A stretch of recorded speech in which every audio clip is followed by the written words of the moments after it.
अस्सलाम वालेकुम दोस्तों आज हमारे साथ जो हमारे मेहमान हैं वो फ़ाज़ रिज़वान हैं और यहाँ पे फ़ाज़ रिज़वान का मैं मुख्तसर तारुफ़ आपसे कराता चलूँ। इन्वायरमेंटल एक्टिविस्ट, इनके लिए मेरे ख़्याल में मोस्ट अप्रोप्रिएट तारुफ़ जो है वो यही होगा। बहुत लिखने पढ़ने वाले ये शख्स हैं, हर वक्त कुछ ना कुछ पढ़ रहे होते हैं। उसके बाद जो है ये फेसबुक पे भी बता रहे होते हैं कि ये पढ़ा और ये नई चीज़ इन्होंने पढ़ी। मगर इनका बहुत ज़्यादा लगाव और प्यार इन्वायरमेंट के साथ। ये आज जहाँ हम बैठे हुए हैं किचनार पार्क। कचनार हाँ। कचनार पार्क में बैठे हुए हैं। यहाँ पर भी जो पीछे आप दरख्त देख रहे हो, ये इनसे ही सुनेंगे कि कितने दरख्त इनके लगाए हुए हैं और क्या है। इन्वायरमेंट पे बात करो फ़ाद, क्या काम है। ग्रीन स्कॉट के नाम से ये काम करते हैं। यहाँ सैकड़ों के हिसाब से नौजवान बच्चे बच्चियाँ इनके साथ होते हैं। यहाँ इस्लामाबाद, रावलपिंडी, और अब तो इस्लामाबाद रावलपिंडी से भी बाहर निकल गए हैं। कभी मुल्तान में भी ये नज़र आते हैं, कोयटा के अंदर भी नज़र आते हैं। तो क्या चाहते हो, क्या ये इस्लामाबाद, हम तो कराची वाले हैं, हमने तो इतने दरख्त भी नहीं देखे, तुम यहाँ पर भी और दरख्त भरना चाहते हो, तो क्या मसला क्या है तुम्हारा? मामला ये है कि इन्वायरमेंट जो है वो इसी दुनिया, एक ही दुनिया है हमारे पास। और ये दुनिया जो है वो अब सबसे बड़ा एक क्राइसिस आ चुका है तारीख इंसानी पहली मरतबा के। जो very existence of human race है, वही क्वेश्चन उस पर उठ चुका है कि हम इसको सर्वाइव कर भी पाएंगे या नहीं कर पाएंगे। जिस तरह से हीट वेव्स आ रही हैं, यानी कि कोई इमेजिन कर सकता था कि कनाडा के वो बर्फिस्तान, वो बर्फजार के जहाँ पे कभी बर्फ नहीं पिघलती थी, वहाँ पे जो है हीट वेव्स आती हैं और जंगलों में आग लग जाती है। अभी भी इस वक्त जब हम और आप गुफ्तगू कर रहे हैं, हीट वेव्स आई हुई हैं यूरोप के अंदर, साउदर्न यूरोप के अंदर। और डेथ टोल्स लास्ट ईयर 60,000 लोग यूरोप में मारे गए थे।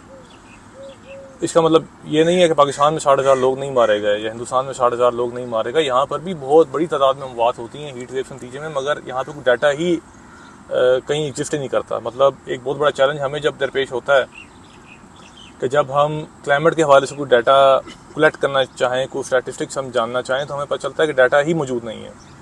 कहीं पर कुछ रिपोर्ट ही नहीं हो रहा कि कितने लोग हीट वेव के नतीजे में मारे जा रहे हैं, कितने लोग सर्दियों के अंदर जब स्मोक का इशू आता है और पूरा हमारा सेंट्रल पंजाब का जो रीजन है वो स्मोक के उसमें जहरीले उस कोहरे के अंदर जो है वो सांस ले रहा होता है, उसके नतीजे में कितनी मौत होती हैं, किसी को कुछ इल्म नहीं है उसके हवाले से। फिर जो लैंड स्लाइडिंग्स आ रही हैं, सैलाब आ रहे हैं, उसमें जो अमवात हो रही हैं, बहुत एक अनरिपोर्टेड किस्म की जो है एक स्टैटिस्टिक्स होते हैं और रियलिटी तो उससे कहीं गुना ज़्यादा दर्दनाक करबनाक होती है। और उससे बढ़ के ये होता है कि जो स्टेट है, जो रियासत है, जो ब्यूरोक्रेसी है, उसको कतअन शऊर ही नहीं है कि अव्वल तो ये प्रॉब्लम क्या है, दूसरी बात यह है कि इस प्रॉब्लम को उन्होंने इससे नबरदाजमा कैसे होना है, इसको टैकल कैसे करना है। तो आप जब उनके पास जाते हैं तो उनके पास बहुत कॉस्मेटिक से जवाब होते हैं कि देखें हमने इतने लाख दरख्त लगा दिए हैं। फिर जब हम उनसे बात ये करते हैं कि जी दरख्त लगाना तो मसले का हल नहीं है, आप तो पॉलिसी लेवल पे बैठे हुए हैं, जो इमिशंस हो रहे हैं, जो इतना पोल्यूशन फैल रही है, हमारे दरिया जो हैं वो इस काबिल नहीं रह गए को किसी किस्म की लाइफ सिस्टम को जो है वो सपोर्ट कर सकें, नहीं कर पा रहे। वो हमारे यहाँ जो है फ़ज़ा में इतनी आलूदगी है, हमारा जो फ्यूल चल रहा है वो इंतहाई दुनिया का गलीज़ तरीन फ्यूल है। फिर भट्टे आप निकल जाएँ या मोटर बेस पे रावलपिंडी से आप शुरू होते हैं, थ्रू आउट ऑफ मुल्तान तक मैं तो ट्रैवल किया है इस मोटर बेस और इन पे, तो आपको नज़र आता है कि वो जल रहे हैं इस तरह से ही। उस पर वो बाकायदा टायर जो होते हैं पुराने वो जलाए जाते हैं एज अ फ्यूल सोर्स के तौर पे। और आप ये कह रहे हैं कि हमने इतने हज़ार दरख्त लगा के जो है, और फिर इसमें भी एक और बड़ी ये कॉस्मेटिक्स है ना कि नंबर गेम बिल्ड की जाती है कि 10,000 दरख्त लगाए हैं। उसमें से पता चलता है जब आप साल बाद जाते हैं तो 10,000 में से 100 दरख्त भी जो है वो जिंदा नहीं होते। और बस औकात यही पता चलता है कि जो दरख्त लगाए गए थे वो तो नेटिव स्पीशीज नहीं थी, वो तो इन्होंने अपने कमीशन के चक्कर में और अपने किक बैक के चक्कर में जो है वो एग्जॉटिक स्पीशीज़ जो है लगा रखी हैं। इसकी सबसे बड़ी एग्जांपल जो है ना खुद इस्लामाबाद सिटी है। कि इस्लामाबाद सिटी के अंदर जो है वो इतनी ग्रीनरी है, बट ये ग्रीनरी बड़ी हद तक अयूब खान साहब का एक शौक़ था कि उनको इस्लामाबाद को सरसब्ज देखना था। तो इन्होंने साउथ ईस्ट एशिया से एक ट्री इम्पोर्ट किया, उसको कहते हैं पेपर मलबरी। अब उससे जो पॉलिनेशन होती है हर साल वो फरवरी मार्च के अंदर, तो वो पूरा पिंडी इस्लामाबाद जो है वो आपका जो है वो सफ़र करता है। आदिल जो इस्लामाबाद है अस्पतालों का जो है उसने रुख किया होता है पिंडी इस्लामाबाद में, और हम लोग सांस तक नहीं ले पाते। तो ये हमारे ब्यूरोक्रेट्स का जो है तोहफा है कि आपने एक अच्छा काम भी करना चाह रहे थे बट अपनी नालायकी की वजह से आपने उसको ख़राब कर दिया। और भाई ने यही काम इन्होंने किया जब ये बिलियन ट्री सुनामी का प्रोजेक्ट चला, खान साहब वाला। बिल्कुल। तो हम थ्रू आउट देख कर आए। चश्मा बिराज मैंने विज़िट किया, मैं KP के भी मैं ट्राइबल एरियाज़ भी मैंने जाकर देखे। तो वहाँ पर इन्होंने जो है सफ़ेदा भरा हुआ है, क्योंकि सफ़ेदा बहुत तेज़ी से ग्रो करता है और उसको जो है सस्टेनेबिलिटी उसकी बहुत ज़्यादा होती है। तो ब्यूरोक्रेट्स ने नंबर दिखाने के लिए ऊपर रिपोर्ट अपना कि जी सब अच्छा चल रहा है और हमने इतना ही सरसब्ज कर दिया है, तो इन्होंने जो थी नॉन नेटिव स्पीशीज़ इतनी ला के लगा दी।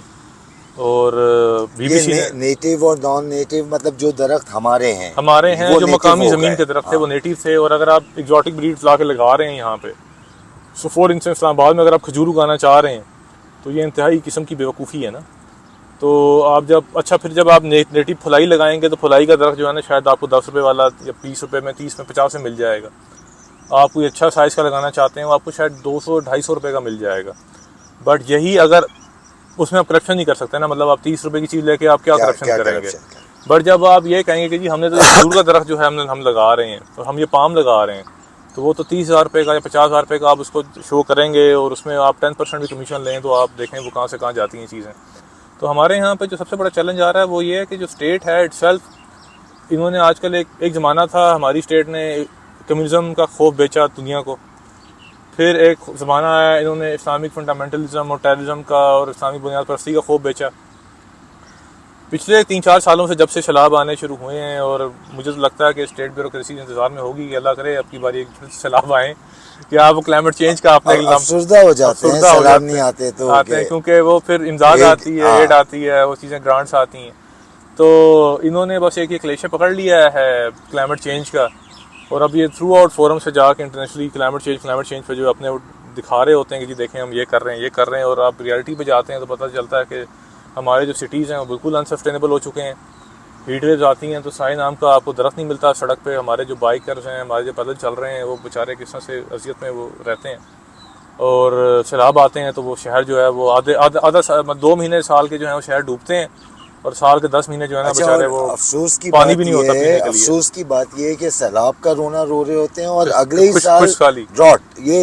अगले महीने मतलब ये तो मतलब क्या चीज है ये। लास्ट ईयर इनफैक्ट बड़ा एक इंटरेस्टिंग फिनोमेना था कि मई और जून में सिंध और पंजाब लड़ रहे थे पानी पे। सिंध का ग्रीवेंस था कि पंजाब ने उनका पानी रोक रखा है, और पंजाब ये कह रहा था कि हमारे पास दरियाओं में पानी ही नहीं है तो हम कैसे रोकेंगे। हमारे पास जो था वो स्ट्रेस में थी फसलें हमारी, और उसके बाद जब सैलाब आए और बारिशें आई तो इतना सैलाब आया कि वो 1/3 पाकिस्तान जो था वो डूब गया, सिंध डूब गया, पंजाब, साउथ पंजाब सारा डूब गया। और ये सिर्फ ऐसा नहीं है कि ये पहली मरतबा हुआ, ये तकरीबन हर 5 साल से 10 साल के फिनोमेना में आप देखेंगे इसमें जो है ये फिनोमेना आता है, और एक ये साइकिल आता है। और उस पर जो है एक और फिर एक नाम पकड़ा हुआ है, वो भारतीय आबी जहरियत का इन्होंने पकड़ा हुआ है कि जी वो भारत ने इतने डैम बना दिए, और बस औकात ये भी कहा जाता है कि जी वो वहाँ से पानी छोड़ के हमें डबो दिया। तो 75 साल अगर हिंदुस्तान आपको डबोई जा रहा है तो ये तो आपकी लायकी नहीं, जब वहाँ से पानी आ रहा है तो आप जखीरा कर लें, राइट। कि आप क्यों रो रहे हैं उस पर कि हमें जो है वो डबो देते हैं और हमें जो है खुशहाली से मार देते हैं। अच्छा फायद मैं ये समझना चाह रहा हूँ, मतलब बिल्कुल एक दूसरे एंगल से, कि ये बिल्कुल बेसिक चीज़ें होती हैं कि इससे हमें नुकसान हो रहा है, पूरी कौम को नुकसान हो रहा है, पूरे मुल्क को नुकसान हो रहा है। जो बालादस्त तबका है वो अपने इंटरेस्ट ही सेव करने के लिए इन चीज़ों को ठीक कर ले, ये भी ये नहीं करते हैं। ये क्या वजह ये है कि पाकिस्तानी जो बुर्जुआसी है, जो पाकिस्तानी रूलिंग एलीट्स हैं, पाकिस्तानी जो हुक्मरान तबकात हैं, ये तो एक मतलब क्या लें, ये तो एक न्यू कॉलोनियलिज्म है इन अ वेरी ड्रैकोनियन फॉर्म। इंतहाई मतलब एक गैर पैदावारी किस्म के जो हैं ये हुक्मरान तबकात हैं। इवन अगर आप इनको कंपैरिजन इनका लें तो ये ब्रिटिश रूलिंग एलीट्स यहाँ पे उनसे भी बदतर हैं, क्योंकि ब्रिटिश एटलीस्ट उन्होंने यहाँ पे कनाल सिस्टम डेवलप करके और इंडस्ट्री खड़ी करके कम से कम कोई अर्बन जो हमारे सेंटर्स थे और जो रूरल डायनामिक्स उसको चेंज किया था। कमाल किया है, पूरे शहर आपके जो सेंट्रल पंजाब का सारा जो इंडस्ट्रियल जोन्स हैं, इवन जो हमारी ज़राअत में जो चीज़ें आई, जो पंजाब हमारे पास है historically, Punjab used to exist Lahore and beyond, Ludhiana, Amritsar, ये पंजाब के हिस्टोरिकल सिटीज होते थे। वजीराबाद और चनियोट, फैसलाबाद या Sialkot was never historical Punjab ना। तो ये जो इंडस्ट्रियल सिटीज़ हैं ये तो अंग्रेज़ ने आके यहाँ पे बिल्ड किया, और वो फिर कनाल सिस्टम जो हमारे यहाँ चकवाद हुए सारे। तो अभी तो आप इसको देखें तो अब हमारे पास इंडस्ट्री का आप सिचुएशन देख लें, पाकिस्तान डी इंडस्ट्रियलाइज हुआ है पिछले 20-30 सालों के अंदर। हमारे पास बजाय कि इंडस्ट्री नहीं लगती और हम जो थे वो हैवी प्रोडक्शन की तरफ और स्मार्ट प्रोडक्शन की तरफ जाते हैं, हमारे यहाँ प्रोडक्शन प्रोसेस ही सारे का सारा ख़त्म हो गया। इस वक्त ये पेन आप ले लें, ये कॉपी ले लें, ये कागज़ जिससे बनी है, ये सेलफोन ले लें, आप ट्राईपोड ले लें, आप मतलब प्लास्टिक बनाने का मतलब दवाइयाँ तक हमारी जिससे बन रही हैं, सब खाम माल जो है वो आपको नज़र आएगा, वो चाइना से आ रहा है, इंपोर्ट हो रहा है, वो मतलब जो है वो इंडिया से इंपोर्ट हो रहा है। अभी मुझे पिछले में पता चला कि जो इंक होती है, इसका भी जो है इंक भी हमारी यूएई से इंपोर्ट हो रही है। तो आप इमेजिन करते हैं कि हमारे पास जो है वो इतनी इस हद तक डी इंडस्ट्रियलाइजेशन हो चुकी है कि हम लोग जो है वो, अच्छा ये तो हमारी इंडस्ट्री तबाह, फिर दूसरी एग्रीकल्चर भी हमारा जो है वो अंडर स्ट्रेस है, तबाह हाल है। हम एक ज़माने में गंदम एक्सपोर्ट करते थे, अब हम गंदम इंपोर्ट कर रहे हैं।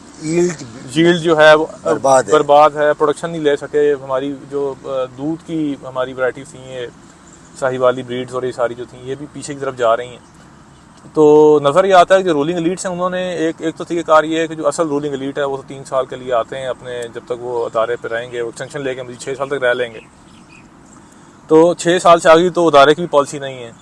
और जो पपिट सिविलियन सेटअप है यहाँ पे, वो डिपेंड कर रहा है अपने फाइनेंसर्स पे, जो पार्टियों को जो लोग फाइनेंस करते हैं। अब आप उससे भी जब पीछे जाते हैं तो चलता है कि जो फाइनेंसर्स हैं वो आपको जहांगीर तरीन साहब नज़र आएंगे, मतलब रियाज साहब नज़र आएंगे, अलीम खान नज़र आएंगे। तो वो रियल स्टेट है, प्रॉपर्टी माफिया है, वही पीपल्स पार्टी को भी सपोर्ट कर रही है, वही पीएमएल को भी सपोर्ट कर रही है, वही पीटीआई को भी सपोर्ट कर रही है।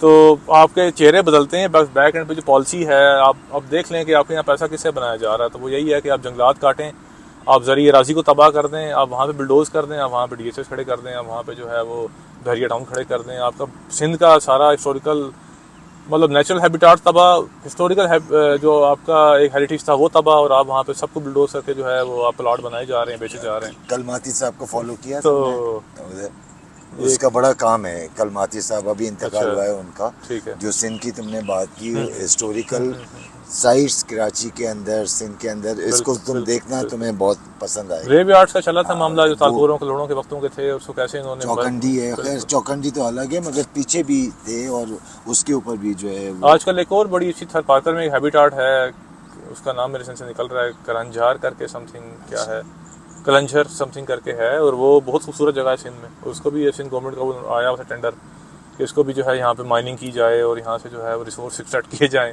अच्छा तो मुझे एक बात बताओ, अभी हाल के अंदर ही खबरों के अंदर हमने देखा कि इतने हज़ार एकड़ जो है वो मैकेनाइज्ड फार्मिंग के लिए जो है वो अलॉटमेंट हो गया, और कुछ और मैकेनाइज्ड फार्मिंग के लिए जो है जो प्राइवेट सेक्टर है वो भी आ रहा है। तो उससे कुछ बेहतरी होगी या वो सिर्फ अपना पैसा ही कमाने के वो लिए? एक ज़माना था यहाँ पे, हमने नारे सुने थे सीपैक के हवाले से कि सीपैक आएगा तो गेम चेंजर है, और यूँ जो है पाकिस्तान में नौकरियाँ पैदा हो जाएंगी। और खान साहब भी कहते थे कि बाहर से लोग यहाँ पे आएंगे नौकरियाँ लेने के लिए। और पीएमएल का जो करंट सेटअप है ये भी इसके हवाले से बहुत ऑप्टिमिस्टिक था, बट वो मेरा ख्याल है 10 साल तो हो गए हैं वो सारी गपशप को भी, बातों को। तो सीपैक में क्या जो है यहाँ पे वो अब तो बद से बदतर जो है वो पाकिस्तान तो डिफ़ॉल्ट हो चुका है वर्चुअली अगर देखा जाए तो, रियलिस्टिकली अगर देखा जाए तो already we are at default state. इस वक्त तो जो भी बाहर से पैसा आता है या जो भी डेट लोन्स की होती है, डेट सर्विसिंग का है कि आप पुराना कर्जा दे के नया कर्जा ले लें, कोई डेवलपमेंट तो उसमें हो नहीं रही। तो जो एग्रीकल्चर की बात हो रही है, एग्रीकल्चर जो प्राइम एग्रीकल्चरल लैंड है, मुल्तान साउथ पंजाब का सारा, डीजी खान का, उधर से आगे चोलिस्तान का जो सारा रीजन है, हमारा सेंट्रल पंजाब का जो रीजन है, जो प्राइम एग्रीकल्चर लैंड है, जो दुनिया में जैसा जहाँ पे गंदुम नहीं होती, जहाँ पे जैसे चावल नहीं होता, जहाँ पे पूरे हिंदुस्तान को जो कंपाउंड जो था बेसिकली वो हमारा फेस करता था पूरा 28 सूबे थे मुत्तहिदा हिंदुस्तान में, जो भी सारी आपकी मिलजुल के जो उसकी एडमिनिस्ट्रेटिव थी, तो उसमें पंजाब जो था उसका वो गंदम जो था वो पूरी करता था। हमारे यहाँ पे जो फ्रूट्स थे, हमारे यहाँ पे अब आप चले जाएं ऑर्चर्ड्स आपको नज़र नहीं आते। एक ज़माना था कि हम शहर से निकलते थे तो हमें खेत और बागात नज़र आते थे, और उसके बाद हमें शहर नज़र आते थे, और पठवार में हम जब शहर से निकलते थे तो हमें शहर के बाद जंगल नज़र आता था, और उसके बाद अलग जो था वो शहर नज़र आता था। तो अब आप निकल जाएं तो आपको शहर नज़र आता है, फिर आपको हाउसिंग सोसाइटी नज़र आती है, और फिर आपके बाद जो है ना आपको फिर दोबारा से जो नया शहर नज़र आ जाता है। तो जीटी रोड पर थ्रू आउट जो अब आप ट्रैवल कर लें आपको ये फिनोमेना नज़र आएगा। तो आप जो ये 10,000 एकड़ या वट जो भी एक टर्म चल रही हैं, जो आप पता नहीं कहते हैं कि जी हम बंजर इलाकों में जाके करेंगे, तो भाई आप बंजर इलाकों में मतलब ये आपकी स्ट्रेटजी है कि जरखेज इलाके जहाँ पे वो पैदावार हो सकती है आप उसको तबाह करे जा रहे हैं, उसको आप हाउसिंग सोसाइटीज़ में कन्वर्ट किए जा रहे हैं, गंदम आप इम्पोर्ट कर रहे हैं, कॉटन आप इम्पोर्ट कर रहे हैं, दालें इम्पोर्ट कर रहे हैं, ऑयल आप इम्पोर्ट कर रहे हैं, एडिबल्स जो हैं, और जो बंजर ज़मीन है उसको आप क्या उसके साथ आप करने जाएंगे, क्योंकि बंजर ज़मीन को उस लेवल पे लेके आना कि वो प्रोडक्शन कर सके इटसेल्फ एक इन्वेस्टमेंट है। तो आपके पास तो एक जरखेज ज़मीन को से पैदावार लेने के लिए जो है वो फर्टिलाइजर नहीं होता हमारे मुल्क के अगर अंदर। बाहर का कोई मुल्क लेके आ रहा है इन्वेस्टमेंट, वो अगर वो उसी तरह है बंजर ठीक है, जमीनों के ठीक है। ऊपर, तब तो इसमें हमारा कोई हर्ज नहीं है, या इसमें नहीं भी वो है? उसको करें, बट अगेन बात ये है ना कि जिसको हम बंजर कहते हैं, जैसे खान साहब का एक बयान था कि जी वो कराची के पास जजीरे हैं वैसे ही पड़े हुए हैं, तो वैसे नहीं पड़े हुए ना, वहाँ पे हैबिटाट एग्जिस्ट करती है, वहाँ पे नेचर एग्जिस्ट करती है। तो अव्वल तो ये है कि वो नेचुरल है जिसको हम बंजर कह रहे हैं, वो उसका खुद एक थॉरली असेसमेंट की जरूरत है उस पर। फिर अगेन मसला ये है कि उस पर कोई इंडिपेंडेंट बाहर से लोग आके असेसमेंट करें और वो न्यूट्रल होकर असेसमेंट हो, क्लाइमेट असेसमेंट हो उस पर कि वहाँ पे जो वाइल्ड लाइफ है, जो इकोलॉजी एग्जिस्ट करती है, वो किस हद तक उसके साथ जो है हमांग है जो प्रोजेक्ट्स आप करने जा रहे हैं वहाँ पे। क्योंकि आप जब एग्रीकल्चर करेंगे तो ऑब्वियसली आप पेस्टिसाइड्स यूज़ करेंगे, तो जब आप पेस्टिसाइड यूज़ करेंगे तो जो लोकल हैबिटाट है उस पर क्या इम्पैक्ट पड़ेगा, राइट।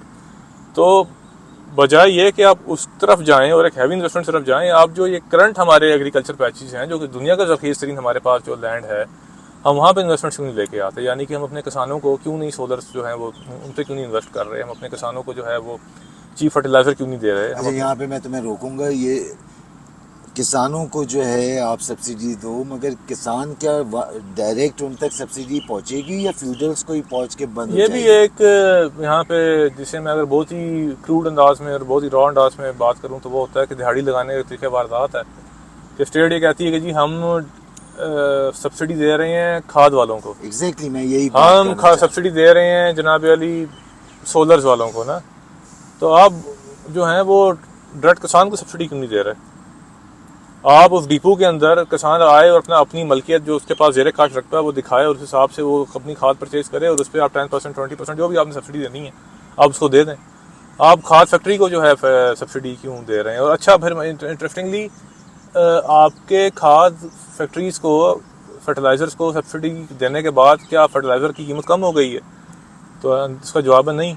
वो डीएपी जो कि 1500-1600 रुपए में हिंदुस्तान के किसान को पंजाब में अमृतसर में मिलती है, वही डीएपी जब इधर हमारे पास आता है सियालकोट में और लाहौर के पास और हमारे रीजन में, वही खाद जो आपको 8-10 हज़ार रुपये में ब्लैक में मिलती है। पिछले साल, आज से 2 साल पहले इतना बड़ा क्राइसिस आया था वीट के, उसमें कि खाद ही हमारी जो थी वो मार्केट से ब्लैक कर दी गई थी। तो ये चल रहा है मामला और इसकी पॉलिसी एग्जिस्ट क्यों नहीं करती? क्योंकि जो रूलिंग एलीट्स हैं वो इटसेल्फ अपना 3 साल से आगे का जो है वो सोचते ही नहीं है, कोई शॉर्ट विजन टर्म से आगे जो है वो नहीं सोचते कि आप उसमें भी पैसा, बहुत ज़्यादा पैसा बना सकते हैं। लाइक बिल गेट्स जो है, एक बहुत बड़ा फ़र्क है ना हमारे सरमाएदार में और बाहर के यूएस के या फर्स्ट वर्ल्ड के सरमाएदार में, कि जो बिल गेट्स है वो पैसा लगाता है, या जो आपका बेजोस है, या ये लोग पैसा लगाते हैं क्लीन एनर्जी के अंदर, एग्रीटेक के अंदर। यानी कि उनका जो सरमायादार है वो माइक्रोसॉफ्ट पैदा करता है। वो अगर आज दुनिया से हमारे माइक्रोसॉफ्ट ऑफिस ख़त्म हो जाए, माइक्रोसॉफ्ट विंडोज़ ख़त्म हो जाए, तो शायद हम 100 साल पीछे चली जाए दुनिया। एक्सेल की शीट ही अगर हमारे पास ख़त्म हो जाए, राइट। हमारे जो सरमायादार इन्वेस्टमेंट्स करते हैं वो बोल तो ये प्लाटों वाला मामला, जैसे मैंने कहा पैसा बना लिया, अच्छा ठीक है बना भी लिया आपने एक एक्सट्रैक्टिव मॉडल से, तो उसके बाद आपने उसके नतीजे में कोई इंजीनियरिंग यूनिवर्सिटी नहीं बनाई, आपने उसके नतीजे में कोई आर्किटेक्चर पर कोई काम नहीं किया। आप एशिया की सबसे बड़ी मस्जिद बना रहे हैं जो कि ऑलरेडी हर मोहल्ले में 10 मस्जिदें खुली हुई हैं, तो उसका क्या बेनिफिट है? और वो भी आप कब्जे की जगह पे मस्जिद बना रहे हैं, तो वो फिर मुफ्तियान कराम ज़्यादा बेहतर बता सकते हैं कब्जे की जगह पे मस्जिद बन सकती है या नहीं। बट वो जो एक होता है ना प्रोडक्टिविटी वाला जो मामला है, वो तो हमारी रूलिंग लीड्स अरसा दराज हुआ उससे निकल चुकी हैं, वो तो उस तरफ नहीं है अब। कुछ बेहतरी की उम्मीद लगती है, नज़र आती है कहीं? मुझे बेहतरी की उम्मीद यही समझ में आती है कि रूलिंग लीड्स में जो ये तसादात हैं जो कि अब तो बिल्कुल फट के आपस के कॉन्ट्रडिक्शन इस हद तक फट चुके हैं कि अब तो ये बिल्कुल मतलब देखें ना एक दूसरे को अदरा जाती, मतलब ISI चीफ अगर आके प्रेस कॉन्फ्रेंस कर रहे हैं तो उसका मतलब यही है कि आपकी जो क्राइसिस है वो कितना डीप हो चुका है ना। और अगर प्राइम मिनिस्टर ऑफ पाकिस्तान जो है वो कहते हैं, शहबाज शरीफ साहब का बार बार उन्होंने कहा कि जब हम दुनिया में जाते हैं तो लोग हमें कहते हैं कि फिर पैसे मांगने आ गए, तो उन्होंने बार बार कहा कि जी हमें दुनिया जो है वो एज अ बैगर स्टेट के तौर पे, भिखारी रियासत के तौर पे जो है ट्रीट करती है। खान साहब ने भी यही एक बात की थी कि जो बैगर जो है वो हमारा, जो हम जाते हैं बाहर तो हमें तो कोई देने भी नहीं आता। ये जो इनके अपने कंट्रडिक्शंस वो इस हद तक हमें जो है वो कैटलिस्ट का ऑलरेडी कर रहे हैं। सो फॉर इंस्टेंस अगर आप पब्लिक में जाके पूछें कि जी पाकिस्तान का सबसे बड़ा फंडामेंटल मसला क्या है, तो वो बहुत खुल के आप जो है वो नाम लेते हैं जो मतलब लोग हैं, मतलब मिलिट्री एस्टैब्लिशमेंट का नाम बहुत पहले सोच भी नहीं सकते थे या लोग कम से कम लोग लेते हुए नाम डरते थे। तो अब वो इस हद तक वो लोगों को आपने इस हद तक जो है वो लाचार कर दिया है कि अब वो बिल्कुल, जिससे आप कहते हैं बिल्ली को आप दीवार से लगाते हैं तो वो आगे पंजा मारती है, तो अब तो ये सिचुएशन कर दी है कि हमारे डेथ ग्राउंड पे लेके आ गए हैं मासेस कि आप इमेजिन करें कि आप इलेक्ट्रिसिटी इस मुल्क के अंदर जो है बिजली, अव्वल तो आपको दुनिया की महंगी तरीन जो है वो बिजली आप दे रहे हैं अपने शहरियों को, उससे भी जो है ये हर महीने दो महीने के बाद हम पढ़ते हैं कि पर फी यूनिट इन्होंने इजाफा कर दिया है। इंडस्ट्री एक्सपेंसिव में ऑलरेडी आपकी कोलैप्स कर गई है। आपके पास जो है वो सुई गैस जो है वो इतनी एक्सपेंसिव आपने कर दिया, आपने सब यूटिलिटीज़ कर दी। फिर दूसरी बात यह है कि आप वो भी देने काबिल नहीं है, मतलब लोड शेडिंग फिर भी हो रही है ना, कि आप 24 घंटे भी वो अपने ही उस रेट पे आप नहीं प्रोवाइड कर पा रहे, आप अपने ही रेट पे सुई गैस भी प्रोवाइड नहीं कर पा रहे, आप अपने ही रेट पे सिक्योरिटी प्रोवाइड नहीं कर पा रहे। जो फंडामेंटल एक कह लें, फंडामेंटल्स होते हैं किसी भी सोसाइटी के, किसी भी बिजनेस को फ्लोरिश करने के लिए, कि यार बिजली तो हमें 24/7 मिलेगी, हमें गैस तो मिलेगी, हमें पानी तो मिलेगा, हमें सिक्योरिटी तो होगी, वो कुछ भी नहीं है ना।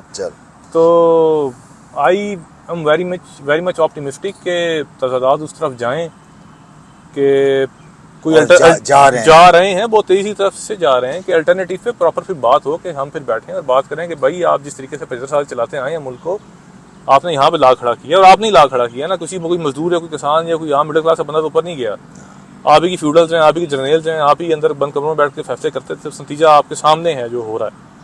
अफगानिस्तान में आज से 2 साल पहले मुझे याद है जब तालिबान आए थे तो यहाँ पे वो चाय पीने गए थे, हमारे डीजी साहब भी गए थे वहाँ पे, और यहाँ पर जो था वो वायरल था, और हमारे यहाँ पे कहते फतेह मक्का की याद ताज़ा हो गई है।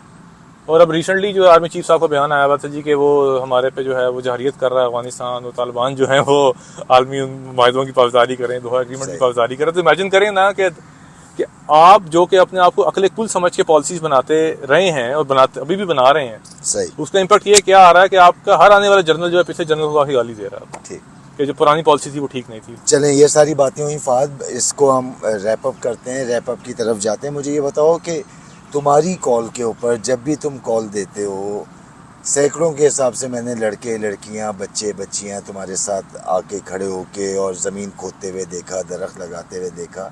तो what do you say about Pakistan's youth? They are very much energetic, बहुत ज़्यादा उनके ख्वाब हैं, उनमें बहुत ज़्यादा एक हिम्मत है, शौक़ है, वो उनको बस आपने रास्ता दिखाना होता है और वो आपकी जो है वो आवाज़ पे लब्बैक कहते हैं। और इसमें ये कोई डिस्क्रिमिनेशन नहीं है कि ये लेफ्ट का यूथ है, नहीं, या कोई उसमें तुम नहीं, एक मोहल्ले में जाते हो और एनवायरनमेंट का जो मसला आ रहा है वो तो चाहे लेफ्ट है चाहे राइट है, चाहे आप किसी भी सियासी या मजहबी ग्रोह से आपका ताल्लुक है, वो तो सबके लिए मुश्तरका है कि एक ही हवा है जिसमें सबने सांस लेना है। तो लोग आते हैं सामने, और जो सबसे बड़ा इंपेडिमेंट आता है, चैलेंज आता है, वो अगेन जैसे मैंने कहा ब्यूरोक्रेसी का मामला है। अच्छा, अदारों के अंदर भी जो हमारा लोअर स्टाफ है वो बहुत कोऑपरेटिव होता है। मैंने देखा है बिल्कुल, जो हमारे जो यहाँ के इनके वर्कर्स हैं, जो असिस्टेंट डायरेक्टर्स हैं, उनकी बहुत उन्होंने हमेशा हमारा साथ दिया है। चैलेंज आता है ब्यूरोक्रेट्स की तरफ से, जो के ऊपर आके डीजी आके बैठते हैं, जो के ऊपर आके चेयरमैन आके बैठते हैं, जो आके ऊपर आपके डिप्टी कमिश्नर साहब बहादुर आके बैठते हैं। पाकिस्तान में मेरा ख्याल है जैसे भी हमने बात की, और हर शख्स और हर मीडिया पे अब बात होती है कि जी मिलिट्री इस्टेब्लिशमेंट है और ये सियासतदान है।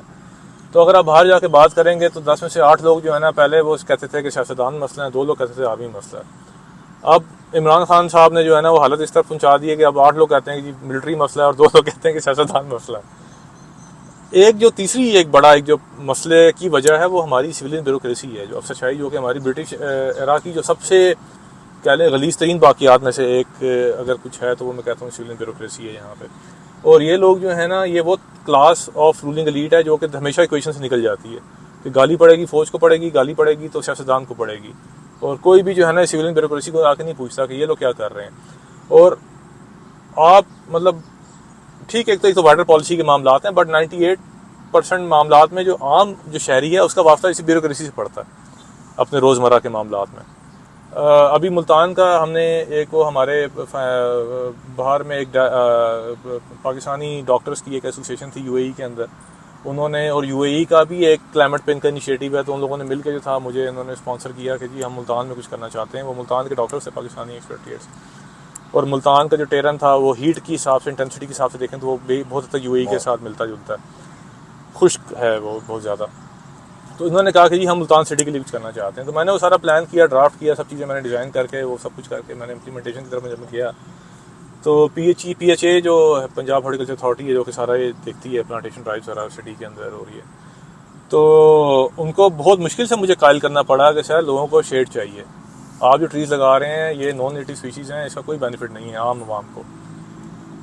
मुझे उनके नीचे जो लोग थे उन्होंने कहा कि जी हम कुछ नहीं कर सकते, आप हमारे अफसरान से बात करें। तो डीजी साहब जो थे वो आए तो उन्होंने वो कहते लड़ पड़े हमसे। वो कहते हैं आप क्या ये फजूल चीज़ें लगाए जा रहे हैं, आप हमें पाम दे दें, आप हमें खजूरें दे दें।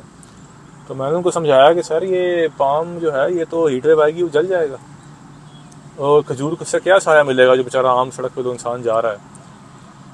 तो उनका इसरार ये था कि जी हम इनको ये स्पीशीज़ दें। तो भारत बहुत लड़ के उनको फिर मैंने कहा कि अगर आप ये इस तरह से कमिट करेंगे तो अमाराती जो है अपनी फंडिंग निकाल देंगे, वो कहेंगे फिर आप कहीं से ले कर लें। और मामला इस वक्त ये है कि क्योंकि ब्यूरोक्रेसी करप्ट भी है ना, तो होता ये है कि वो हमारे नंबर शो करके जी देखें ये करके दरख्त फंड उसका बाहर से आया हुआ, ठीक है, पाकिस्तान के डोनर्स हैं इन्होंने दिया हुआ, वो कहते हैं देखें ये दरख्त हमने लगाए हैं। तो जो सरकार से फंड आता है वो हमारी ब्यूरोक्रेसी खुद ही खा पी जाती है। तो ये सोच कर जो है ना फिर बहुत से ब्यूरोक्रेट्स हमें काम करने देते हैं कि ठीक है यार आपने जो लगाना आप लगा रहे हैं, राइट। मगर अगर आप सोच पे जाएंगे तो वो तो शहरों को ऐसे ट्रीट करते हैं जैसे वो बादशाह हैं। मैं आपको एक और एग्जाम्पल कोयटा की देता हूँ। मैं कोयटा जब मैं गया इसी प्रोजेक्ट के सिलसिले में कि जी हम कोयटा में काम करना चाह रहे हैं, तो Quetta is a very dry and a very arid city ना, वहाँ पे बारिशें बहुत कम होती हैं और बहुत खुश्क शहर है, तो पानी का बहुत बड़ा मसला होता है। वहाँ पे लोग टैंकर जो है डलवाते होते हैं। तो डीजी साहब को मैंने बताया कि सर ये जो आपने लगा रखे हैं सिटी में, मुझे चिनार नज़र आ रहे हैं और चिनार को तो बहुत पानी चाहिए होता है। तो डीजी साहब ये कहते हैं कि हाँ ये मुझे पता है, मैं इस्लामाबाद गया था, मुझे वहाँ लगे नज़र आए थे, मुझे बहुत अच्छे लगे, तो मैंने ट्रक मंगवाया है वहाँ से कश्मीर से चिनारों का, और ये मैंने कोयटा में ला के लगाए हैं, और मुझे पता है कि जब मैं जाऊँगा ये सारे पौधे मर जाएंगे। मगर अपनी पसंद के तो and I was just thinking कि यार आपको कुछ समझ आ रही है कि आप क्या बात कर रहे हैं, कि ये शहर आपके कोई मतलब आप कुछ शहजादे हैं, आपको वालिद साहब की तरफ से जो है आपको तख्तनशीनी हुई है यहाँ पे आपकी। ये ब्यूरोक्रेसी की जो बात कर रहा हूँ मैं यहाँ पे एड ऑन करता चलूँ, सॉरी तो मैं काट भी रहा हूँ। ये जब ब्रिटिश सरकार के ब्यूरोक्रेट्स यहाँ आते थे और जब ये वापस जाते थे तो ये ब्रिटिश सरकार उनको दोबारा जॉब पे नहीं रखती थी, रिटायर कर देती थी कि ये अब इस काबिल नहीं है कि ये दोबारा इंग्लैंड में जाके जॉब, क्योंकि आप गुलामों को रूल करने के लिए ट्रेन किए गए हैं ना, आप मतलब ये इस काबिल नहीं थे कि उनको दोबारा इंटीग्रेट करें अपनी सोसाइटी के। ऐसा ही है। और मैं एक और यहाँ पे चीज़ ऐड करूँगा कि ये ब्यूरोक्रेसी, जैसे मैंने कहा ना कि ये जो रूलिंग लीड है ये ब्रिटिश रूलिंग लीड से बदतर है, इस तरह से ये ब्यूरोक्रेसी भी जो है ब्रिटिश ब्यूरोक्रेसी थी उससे बहुत ज़्यादा जो है बदतर है। यानी कि जो ब्रिटिश इंडियन सर्विस कमीशन का जो मेयार था जिसने कुदरत शाह जैसे लोग राइटर्स पैदा किए, वो मेयार इन ब्यूरोक्रेट्स का नहीं है जो आज हमारे डीसी और एसी और या आपको डीजीपी नज़र आते हैं। ये तो बेचारे बहुत ही, यानी कि क्या मामला क्या है ना कि आपने सीएसएस करना है, उस पर्चे में आपने नंबर लेने हैं, जिसके नंबर ज़्यादा होंगे उसको जो है ना वो डीएमजी फॉरेन ऑफिस मिल जाएगा, राइट। अब आपको पता चल रहा है कि यार इस साल जो है ना वो अमेरिकन हिस्ट्री में नंबर ज़्यादा आते हैं, आप अमेरिकन हिस्ट्री पढ़ के जो है वो आपने पर्चा पास कर लिया, आपके नंबर आ गए और आप जो है आके लग गए और आप डीसी बन गए जिंदगी में। कभी इन्वायरमेंट को तो आप कुछ जानते ही नहीं है, बट आपका शौक चला रहा है कि जी मैं यहाँ पे जो है चिनार लगाऊंगा, या मुझे फूलों वाला दरख्त पसंद आता है तो मैं ये लगाऊंगा। आपने ठंडी अपनी टाई लगा के बाहर 45 डिग्री सेंटीग्रेड और आप पैंट कोट सूट टाई पहन के एक ठंडी गाड़ी में जा रहे हैं और आपको ज़रा भर एहसास नहीं है कि जो बेचारा पैदल चल रहा है उसको क्या वो किस हैसियत से गुजर रहा है, और आप भी कह रहे हैं कि मुझे यहाँ पाम चाहिए क्योंकि मुझे जो है ना अपने सेक्रेटरी को, जो मेरा अफसर है, मैंने उसको खुश करना है कि सर देखें यहाँ मैंने दरख्त लगाए हैं, फूल निकले हुए हैं और यहाँ पे देखें पाम लगे हुए हैं और ये देखें ब्यूटिफिकेशन का कॉन्सेप्ट है। और अगेन ये इतने नालायक लोग हैं कि मतलब आप देखें एक तो रूलिंग लीड्स होती हैं, फिर आपके बारे में तासुर ये कि आप पढ़े लिखे हैं, आप इनसे गुफ्तगू करके अंदाज़ा लगा लीजिए ये इंतहाई रुजती लोग हैं। मतलब आप अगर सिर्फ अंग्रेज़ी बेहतर बोल सकते हैं तो ये काबिलियत का तो म्यार नहीं है ना। वो तो एक लंदन में जो एक गुंडा या कोई बदमाश या कुछ आ गया वो भी बड़ी प्यारी अंग्रेजी आपसे शायद बेहतर ही बोल देगा, वो तो उसका एक्सेंट भी ठीक होगा ना, आप तो एक्सेंट में बोलेंगे, ठीक है। आपको कुछ नहीं पता एनवायरनमेंट का, आपको कुछ नहीं पता इकोलॉजी का, आपको कुछ नहीं पता बायोडाइवर्सिटी का, आपको कुछ नहीं पता नेटिव स्पीशीज़ का, बट आप चूँकि आके लग गए हैं DGPHA और आप आकर चूँकि लग चुके हैं DC, तब आप डिसाइड कर रहे हैं कि जो आपको जो दिल कर रहा है आप उसके साथ जो है वो करेंगे शहर के साथ। सही। अच्छा बिल्कुल, अब हम इसको रैप अप करते हैं। तुम बाहर भी गए, रशिया भी गए, यूथ के साथ तुम जो है वो इंटरेक्ट किया दुनिया जहाँ के, तो हमारा यूथ और बाहर का यूथ एक जैसे ही है या कुछ डिफरेंस तुम्हें नज़र आता है क्या? आई थिंक बहुत सी लेयर्स में हमारा यूथ बहुत बेहतर भी है, यानी कि वो पॉलिटिकली वो ठीक है, उसको सिर्फ बेशक गलत आप कहें कि जी कंपैरेटिवली अगर वो पॉलिटिकली चार्ज है बट वो डिसओरिएंटेड है या उसकी जो रास्ता है वो दुरुस्त नहीं है, तो आपको नज़र ये आता है कि इतना पॉलिटिकली अपना इतना सोशली इंगेज यूथ आपको बहुत कम नज़र आता है। पाकिस्तान का यूथ बहुत सोशली इंगेज है इशूज़ पे, जिस तरह से हमारे यहाँ पे लोग कमेंट्स कर रहे होते हैं। उसमें मेरा ख्याल है जो एक बड़ा मसला है वो रियासत पाकिस्तान ने जो बयानिया जनरेट कर दिया यहाँ पे, यानी कि खान साहब ने भी आके इस कौम को बजाय ये कि वो 21वीं सेंचुरी या 20वीं सेंचुरी की हिस्ट्री और अतातुर्क और वो जो मॉडर्न टर्की है उसके बारे में बताते, वो भी उसको 800 साल पहले के तुगलक गाजी के खैमे में लेके चले गए यूथ को। और वो भी कह रहे हैं जब हमारी यूथ ने इंस्टा पे जाके देखा बिकनीज में उनकी क्लास को, उन्होंने तुगलक गाजी का जिन्होंने किरदार अदा किया था, उन्होंने उसका वो देखा कि उसने कुत्ता रखा हुआ है और वो जनाब अली उसको उसने कुत्ते पाले हुए हैं, तो जाके लोग जो कमेंट्स कर रहे हैं कि आप लोग क्या है ना, क्योंकि हमारे यहाँ लोग जज करते हैं। हमारे यहाँ तो सारे जितने भी शोबिस के एक्टर्स हैं और एक्ट्रेसेस हैं, सारी रमज़ान ट्रांसमिशन कर रही होती हैं, ये साथ अपना एक भी अपने आप को रेलिवेंट रखने के लिए इस तरह की चीज़ें करते हैं।